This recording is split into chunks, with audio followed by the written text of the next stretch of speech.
Good evening, everybody. My name is Daniel Young. I'm the owner and founder of Adapted Perspective and the Adapted Perspective social media platforms. And I am back to talk about our stock market strategy using closed-end funds. So to get the normal disclaimers out of the way, this is an unedited video. Who knows what you'll hear in the background as I film these in my house? Probably nothing, since my girls and my cat are both contained. I'm not a financial advisor. I am a financial strategist, and I don't speak like the herd. I walk in limited company, and sometimes I walk alone.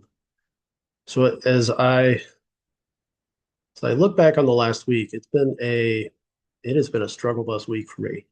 Last Sunday I made a video, and I was sick and not in the mood. And Monday I attempted work, and that was a serious struggle. Tuesday, Wednesday I was out at home sick, and I don't get at home sick that often, and I don't think I've been at home sick for a while. And I am still feeling the effects of whatever I had. Still, I have a headache that won't quit. Um, so in light of that, and just I think in light of things in general, I don't plan on making a crazy long video. We have some stuff to talk about, but at the same time, I'm not going to go through the regular sift and sort that I normally go through. Um, on my end of things, I mean, yes, the week was almost a wash. Uh, Lots of aspirations on crossing off projects, and that just didn't happen. So I'm still writing books. I'm still editing. I'm still working on a lot of different aspects of I don't know, propelling me forward to where I would like to be. Uh, some days are better than others, and this past week was definitely not one of my better weeks. But you can only do so much, and you got to do the best you can every day. And sometimes, some days, your best is not as great as yesterday's best. And that's part of being life. So, uh,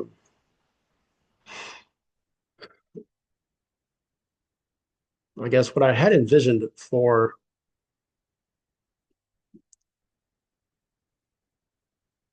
get my thoughts in order, what I had envisioned, and what I guess what I'm still working towards. So I make these videos, but my goal for Substack is to talk about more than closed-end funds, and I love closed-end funds. Best way to invest. Best way to invest. Uh,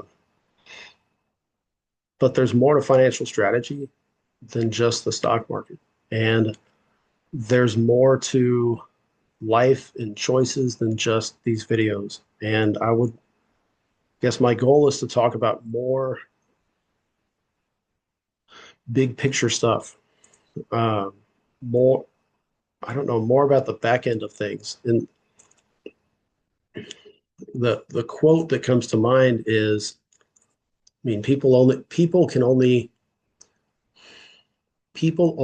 end up evaluating your decisions. They never know the entire option. Like they don't know everything. And not that I want to tell people everything, but at the same time, I'd like to talk with you about everything to help you see a better, bigger picture.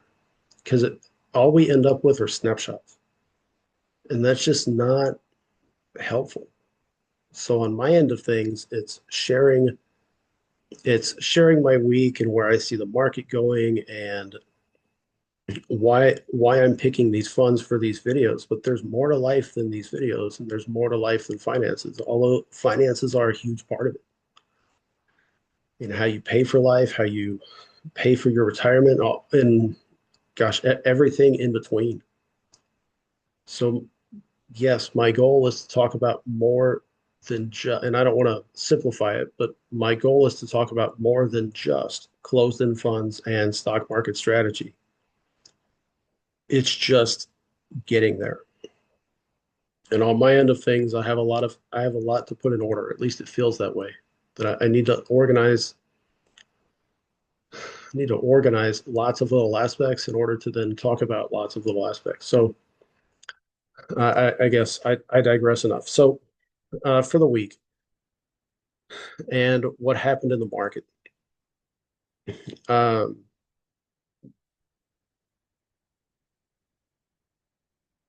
Of what I saw, which I read a lot, but I'll admit that my week was limited. But of what I saw, mainstream money blanked this week, and conservative investors did as well.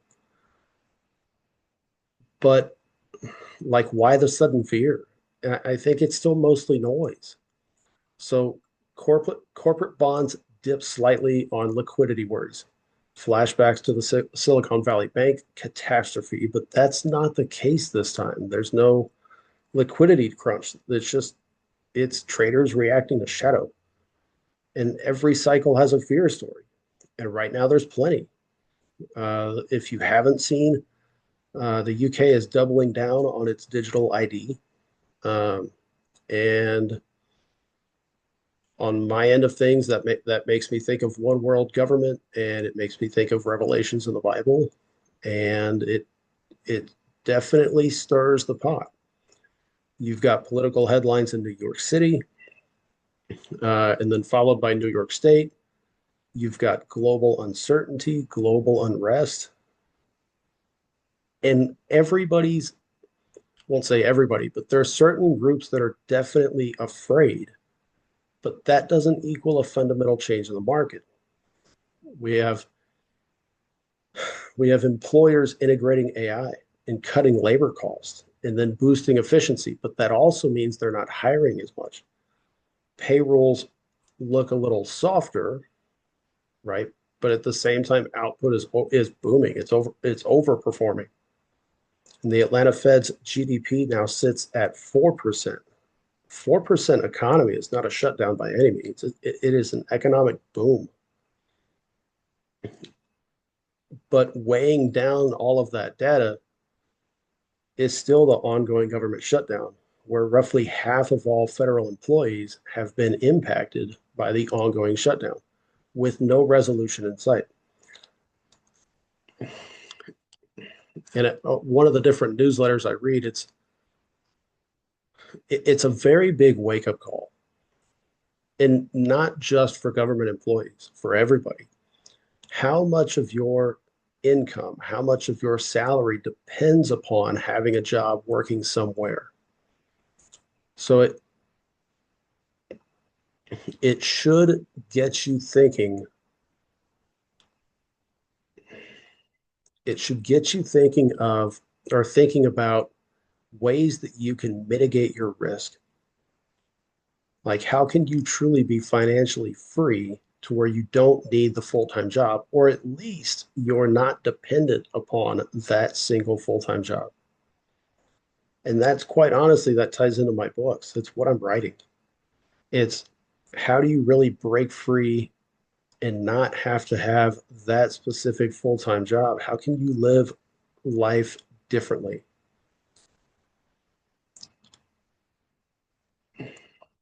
And there's ways to do it. I detail some in my book, but maybe those aren't for you. But also on your end, you need to think about, if you're beholden to a job and that suddenly stopped, how would you make ends meet? And there are ways to do it. And I'll get into that as soon as I have it ready to show everybody. But at least it needs to be inside your head that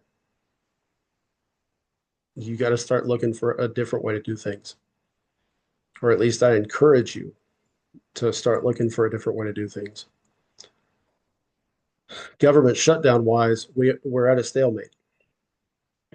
Uh, Democrats are holding out for 1.5 trillion for illegal healthcare and propping up Obamacare on toothpicks. And President Trump has sworn off paying illegals anything. And quite honestly, Obamacare wrecked the insurance industry, and killed our healthcare. So if Obamacare dies, then that really helps you and me. So I don't know what will become of that. So we'll just kind of leave it there on the side. Interesting, Interestingly, the headline that strafed across my board today was President Trump announces a $2,000 tariff dividend for Americans, which is great news if it happens. But remember, it's taxable income. not free money. So not much has changed in the overall market. A lot of stuff is going on. There's a lot of reasons why people are fearful, but not much has changed overall. So our playbook is really the same thing: bonds and bonds proxies, end to end energy, and technology beyond the big guys. So, where does that put us? Well, I'm not going to do the giant sift and sort, but I will share what makes the cut for the week. So, I would prioritize yield. And in doing that, I trimmed out a lot of there. I mean, there were maybe four quarterly payers. USA stayed, but I would prioritize yield. And beyond that, it really depends upon your portfolio. For mine, I will be honest. My portfolio is in need of an update. I have been holding out hope, or maybe holding out waiting to update my portfolio, hoping to make some videos about how I update the portfolio, how different spreadsheets communicate. And I'm to a point where it's actually impacting my ability to make a decision on what's the best thing for my portfolio because I don't have current data. So without the data, I mean, what sounds great to me is BRW and FCO like normal. USA could even be a great pick based on what our current average cost is. But really, honestly, the most interesting fund on the list is the fund that's the most discounted, except you wouldn't know it. I mean, yes. So NBXG is 11% off, but it's kind of where it's been sitting on average. BRW at 940 falls a little bit above average. The biggest discount is PTY, whose general 52-week average is almost 21% premium. So even though it's at 14% premium, so you're paying $1.14 for every dollar invested, it's actually on a 7% discount. And that's pretty tempting. And I'll be honest, like y'all know me, I'm not a buy premium kind of person. I am always target the discount, which is really why I really do need that. I need an up-to-date data on my portfolio. But if I was going to pick something that I don't have and pick something brand name, pick something that just historically crushes everything, then yeah, I would pick PTY. I mean, PDO is a close second, DOY is a close third. We own the sister fund for DOY, uh, but it's an oddity that it's an oddity. It is that conservative investors blinked on corporate bonds, and I can't explain it. But I'm beyond explaining it. It's sometimes things just don't make sense, and it's okay that we don't understand the why of it. It's more important that we figure out what our response is. So I can't explain it, but that's fine. I'm not going to look a gift horse in the mouth. So it's picking out the best thing for us.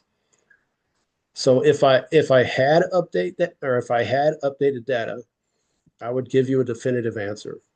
I still like the top two. I mean, those are my two favorite funds. I like Meggy. It I don't know. It's up and down around its general discount, or say around the 52-week average. Um, NBXG is great for 5G stocks, but I still think we're in a bond. Like if we're looking at targets, bond to bonds proxies, that's pretty much everything on the list. And energy, there's not a ton of energy out of Maggie's utility portfolio this week. Excuse me. And then AI beyond the big guys. I mean, that's USA and NBXG. Everything else is bond related. So, I mean, yes, BDC, which I still think is well placed for the current economy and the coming economy. But not having data, I mean, I'll be honest, PDO is tempting and PTY is more tempting simply because it is the biggest discount on the board, even though it doesn't look like a discount. So I think it comes down to your portfolio. It comes down to what you already have, comes down to what you can invest. It also comes down to where you see the market now and where you think the market is going. And I hate to be wishy-washy,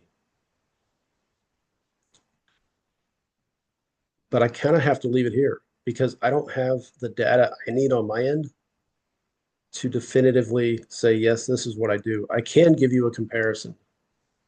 So if say we should have 1,500 in dividends in our account. So if I'm trying to max that out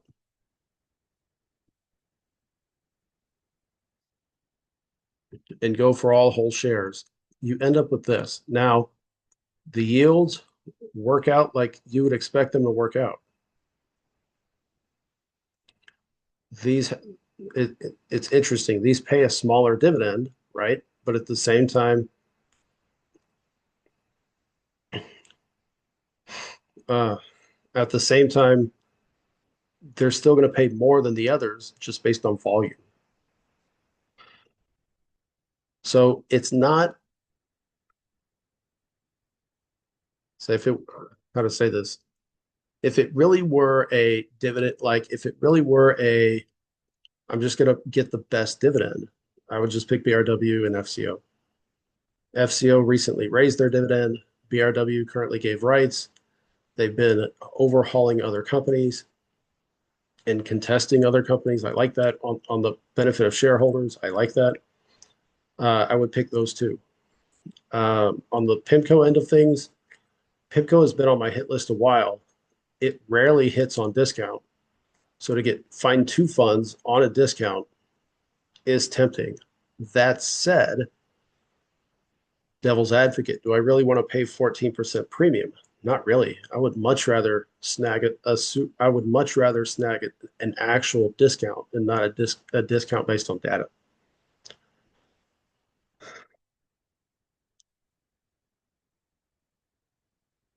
Hmm. I still is as tempting as PT, even without data, as tempting as PTY is, the best deals I still think sit at the top between BRW and FSCO. And on my end, yeah, I got to update my portfolio. So take it for what you will. That is what I have for the week. And yeah, this headache is not easing up at all. So, um, see, on my end, gosh, hopefully it's a better week. Hopefully, whatever this is just goes away.